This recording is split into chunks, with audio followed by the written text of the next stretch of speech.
Hello guys, ഒരു video ആയിട്ട് വന്നിട്ട് ഒരുപാട് നാളായെന്ന് എനിക്കറിയാം. ഒരുപാട് വീഡിയോസ് ഞാൻ എടുത്തു വെച്ചിട്ട് എനിക്കത് അപ്ലോഡ് ചെയ്യാൻ പറ്റാതിരിക്കുമായിരുന്നു. വേറെ ഒന്നുമല്ല, ജോലി നല്ല തകൃതമായി നടക്കുന്നുണ്ട്. ഒന്നിനും ഇപ്പോൾ സമയമില്ല. ജോലിക്ക് പോവുക, തിരിച്ച് വന്ന് വീട്ടിൽ വന്ന് കാര്യങ്ങൾ കഴിയുമ്പോഴേക്കും പിന്നെ ഒന്നിനും സമയമില്ല. അത് പല ഷിഫ്റ്റും കൂടെ ആകുമ്പം മോർണിംഗും മീൻസ് ഡേ, ഈവനിങ്, നൈറ്റ് അതിങ്ങനെ ഓൾട്ടർനേറ്റ് ചെയ്തെടുക്കുന്നതുകൊണ്ട് നല്ല ടയേർഡുമാണ്. അപ്പോൾ welcome back to my video. അപ്പോൾ ഇത് എൻ്റെ ഫ്രണ്ട് ബെൻസിയും ഫാമിലിയും.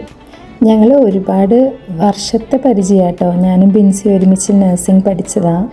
ഞാനും ബെൻസിയും ഞങ്ങൾ ഒരുമിച്ച് എന്താ പറയുക, എലമെൻ്ററി സ്കൂളിൽ പഠിച്ചതാണ്.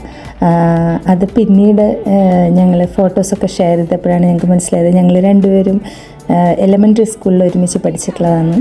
അപ്പോൾ അങ്ങനെ ഒരുപാട് വർഷത്തെ പരിചയമുള്ള ഒരു ഫ്രണ്ട്ഷിപ്പാണിത്. മക്കൾ തമ്മിലും ഭയങ്കര ബോണ്ടാണ്. നമ്മൾ ദുബായിലും ഇവർ അബുദാബിയിലുമായിരുന്നു. അപ്പോൾ ഞങ്ങളിങ്ങനെ ഓൾട്ടർനേറ്റ് ചെയ്ത് 1 മന്ത് ഞങ്ങൾ അങ്ങോട്ട് പോകാമെന്നുണ്ടെങ്കിൽ നെക്സ്റ്റ് മന്ത് അവരിങ്ങോട്ട് വരും. അപ്പം ഞങ്ങളുടെ ഒരു ട്രേഡ് സീക്രട്ടായിട്ടുള്ളൊരു ഡയലോഗാണ്, അപ്പോൾ നമ്മൾ എക്സ്ട്രാ പച്ചക്കറിയും ഗ്രോസറി ഐറ്റംസും ഈ പ്രാവശ്യം വാങ്ങിച്ചോട്ടെ എന്ന് ചോദിക്കും. അപ്പോൾ ആ വീക്ക് നമ്മൾ വരുന്നുണ്ടോ എന്നുള്ളതാണ് അതിൻ്റെ ഒരു കോഡ്. ദാസനും വിജയനും ഉപയോഗിക്കുന്ന പോലെ വേറൊരു കോഡ് ഞങ്ങളുടെ കോഡ് അതായിരുന്നു.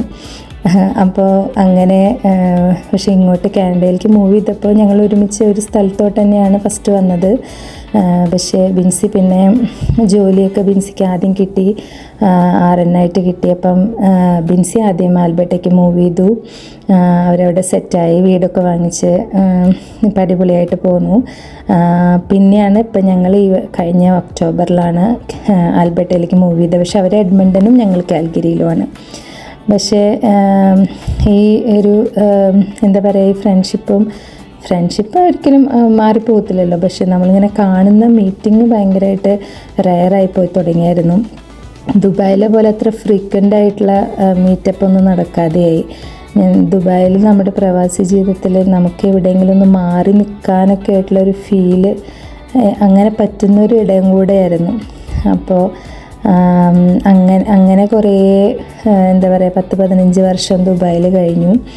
അത് കഴിഞ്ഞ് ഇപ്പം ഇങ്ങോട്ട് വന്നപ്പം വിൻ്റർ ഒരു വില്ലനായിട്ട് നമുക്ക് അങ്ങോട്ടും ഇങ്ങോട്ടും യാത്ര ചെയ്യാൻ പരമാവധി നമ്മൾ ദൂരയാത്രകൾ നമ്മളൊരു 3-3.5 മണിക്കൂർ ഡിഫറൻസാണ്. പക്ഷേ നമ്മൾ പരമാവധി ആവശ്യമില്ലാതെ വണ്ടി ഓടിച്ച് വലിയ സീൻ ഉണ്ടാക്കേണ്ട വിചാരിച്ച് വിൻ്റർ ഒഴിവാക്കുമല്ലോ. അപ്പം അങ്ങനെ എപ്പോഴെപ്പോഴും മീറ്റ് ചെയ്യാൻ പറ്റാതെയായി. പക്ഷെ എന്നാലും സമ്മർ വന്നപ്പോൾ അവരിങ്ങോട്ട് വന്നു, ഇനി ഞങ്ങൾക്ക് അങ്ങോട്ട് പോകണം. അങ്ങനെ മക്കൾക്കും ഭയങ്കര സന്തോഷമായി. കുറേ നാൾ കഴിഞ്ഞ് കണ്ടപ്പം, കഴിഞ്ഞ വർഷം കണ്ടതാണ്, 1 ഇയർ എടുത്തു. അപ്പം മക്കൾക്കും ഭയങ്കര സന്തോഷമായി, ഭയങ്കര ഹാപ്പിനെസ് ആയിരുന്നു. അവർക്ക് ആക്ച്വലി ചെറുപ്പം തൊട്ട് അറിയുന്നതുകൊണ്ട് ആ ഒരു ഡെപ്ത് അവർക്ക് ഫീൽ ചെയ്യും. നമ്മൾ പണ്ടേ തൊട്ട് അറിയുന്ന ആൾക്കാരുടെ അടുത്ത് നമ്മൾ ഇൻ ആൻഡ് ഔട്ട് ലൈക്ക് നമുക്ക് ഒന്നും മറക്കാല്ലേ, നമ്മളെ കുറിച്ച് അവർക്ക് നന്നായിട്ട് അറിയാം. എല്ലാ കാര്യങ്ങളും എല്ലാം അവർക്ക് അറിയുമ്പോൾ നമുക്കത് എന്താ പറയുക, അത്ര വലിയൊരു ഇതായിട്ട് ഫീൽ ചെയ്യില്ലല്ലോ. ഒന്നും അത്ര ക്ലിയർ പിക്ചർ നമ്മുടെ ഫാമിലിനെ കുറിച്ചും എൻ്റെ വീട്ടിലുള്ളവരും ബിൻസിയുടെ വീട്ടിലുള്ളവരും ഞങ്ങൾക്ക് എല്ലാവർക്കും പരസ്പരം അങ്ങോട്ട് അറിയാം. അപ്പം അങ്ങനെ ഒരു എന്താ പറയുക, ക്ലീൻ പിക്ചറുള്ള ഒരു റിലേഷൻഷിപ്പ് അത് ഭയങ്കര വാല്യുബിളാണ്. സോ ഭയങ്കര നല്ലൊരു വീക്കെൻഡായിരുന്നു. അവർ വന്ന് 2 ദിവസം ഉണ്ടായിരുന്നു. പക്ഷേ അടിപൊളിയായിരുന്നു. ഞങ്ങൾ ചെറിയൊരു സൈറ്റ് സീയിങ് പോലെ വാട്ടർഫോളും അങ്ങനെയൊക്കെ പോയി. വലിയ ഭയങ്കര ഭംഗിയാണ് കാണാൻ, സീനറി വൈസ് ഭയങ്കര ഭംഗിയാണ്. മക്കളും നന്നായി എൻജോയ് ചെയ്തു, ഭയങ്കര ഇഷ്ടമായി അവർക്ക്. അങ്ങനെ ഒരു നല്ലൊരു അടിപൊളി വീക്കെൻഡ് അവർ വന്നപ്പം. വെക്കേഷൻ ടൈമാണ് ഇവിടെ കാനഡയിൽ. ദുബായിലെ പോലെ തന്നെയാണ് കാനഡയിലും ജൂലൈ ഓഗസ്റ്റാണ് വെക്കേഷൻ ഉള്ളത്. അങ്ങനെ ഞങ്ങൾ നല്ലൊരു സൈറ്റ് സീയിങ്ങും വാട്ടർഫോളും എല്ലാം കണ്ട് ഞങ്ങൾ പോയി ഭക്ഷണം കഴിച്ച് തിരിച്ച് വീട്ടിൽ വന്നു.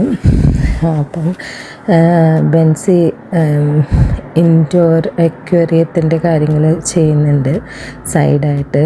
അതൊരു ഹോബി പോലെ എഡ്മണ്ടനിൽ കുറേ ചെയ്തു കൊടുത്തിട്ടുണ്ട്. അപ്പം അത് അടിപൊളിയാണ്. അപ്പം അതിന് ആവശ്യമുള്ള കുറച്ചിങ്ങനെ ആൽഗെ പോലത്തെയൊക്കെ സാധനങ്ങൾ അവിടെ നിന്ന് പോണ്ടിൻ്റെ അവിടെ നിന്ന് എടുക്കാൻ പറ്റുമല്ലോ.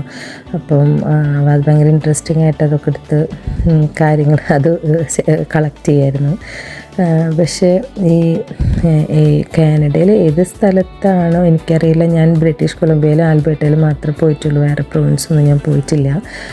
അപ്പം പക്ഷെ എവിടെ പോയിട്ട് നമ്മൾ ഒന്ന് ക്യാമറ വെച്ചാലും എന്താ പറയുക, ഇത്ര ഭംഗിയുള്ളൊരു രാജ്യം ഉണ്ടാവുമെന്ന് വിചാരിക്കും.